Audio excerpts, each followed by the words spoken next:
Hello everybody, welcome back to the Sims History channel. This is the second in our series on James VanDerZee. In the first part, I showed you where he lived in upstate New York, because that's what I do as a historian when I want to find out about people. I start with where they're from. And this episode, we're going to talk about his family and, meet the characters that we're going to be playing with. And here they are, James' parents and his three brothers and sisters. Now, I want you to keep in mind that almost all the information I have, oh dear. Okay, we're going to have some issue with our little Sims. Apparently, I have started and stopped the game a couple of times. I need to get all of his little brothers and sisters properly dressed.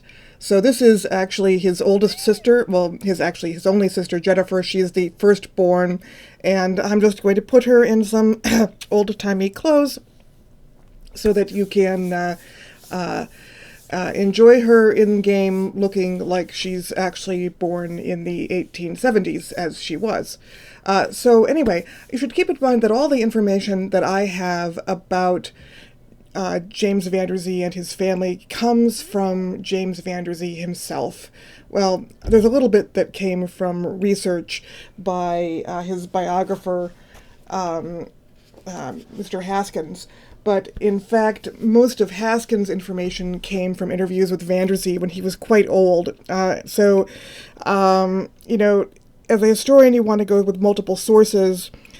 So I'm going to say take VanDerZee's stories about his family and about his friends with a little bit of a grain of salt. I don't think he was lying to his friend, but you start to forget stuff as you get older, and things like the details of when and where things happened and who and what did them start to fade. And also, my own grandfather, as he got into his 90s, began to kind of reimagine a kind of nicer, softer, gentler version of his past. There's just things that, VanDerZee told his own biography that he just didn't know or didn't remember. So I did make some guesses on his brothers and sisters because he doesn't talk about them a lot in his biography. There might have been a lot more information that he remembered, but very little of it is there. So as you can see, I'm going to have to dress every child in the family, apparently, in order to make the game work. This is James' father, John, and we met him a little bit in the other video. I had the whole family walking around, and I told you a little bit about John. John was before he and his wife Mary moved to Lenox. Their previous job had actually been as servants in the home of former President Grant. And they worked with him actually until the year that the family was bankrupt. They worked with him for a couple of years before they came into Lenox. And he seems to actually have inherited that job sexton that I told you about in the last video of the Episcopal Church from his father-in-law, who was the sexton of the church before him. And the church that he was sexton of, by the way, was the Trinity Episcopal. It was the church that all the rich people in town went to. And that's a pretty responsible job. That's basically the person in charge of buildings and grounds. He was also in charge of burials, of digging graves, making sure that all of the decorations and things in the church were available. The sexton also is usually the person who rings the bell and gets the candles ready. So it's quite a lot of work. And the person who does that spends a fair amount of time talking with all the various church committees. Anyway, we're back to Walter, right? The other two boys are younger than James, but I was not able to tell how much younger, although it's obvious from their photographs that they're, not a ton younger. It's not like he's 10 years older or 11 years older. He's just a few years older than his brothers. And Walter went with, really, I don't know very much about Walter. James seems to have spent a lot of his childhood hanging out alone, but Walter did go with James and his father to New York City as a young man. He did work there for a while, so he'll be showing up in the video on and off. throughout James's childhood and his early adulthood. And I'm sorry, I had to go with the adorable PJs for these kids. I mean, come on. You'll notice that all of the boys are in suits, and that's because the photographs that I do have of them show them all in suits with their dad. James really, he's a man of the 19th century, right? So except when they're like dressed to play, he and his brothers and his dad, they dressed up. And every photograph I've seen of James VanDerZee shows him dressed up. I've got him in clothes that him and Charles and Walter in kids' clothes for doing kids' things, but every time they'll do anything serious, they'll do it, dressed up. And then, I can't believe I counted the kids wrong. Of course, there's 5 of them. And then we have Mary, who is, I think, the baby of the family.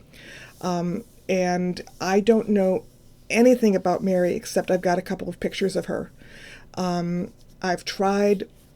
And the way I made these Sims, just they all look a little different from each other. I've tried to do that. And it's hard with the Sim kids in Sims 4. You've probably noticed that if you've been playing it, that they all look quite a lot alike.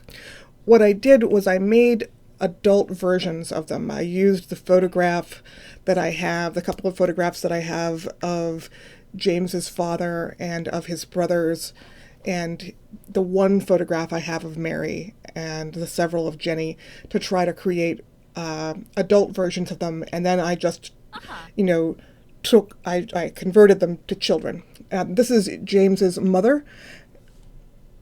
Susan Elizabeth is the one who's actually from Lenox, Massachusetts, so it's her family and connections that have the businesses in the area.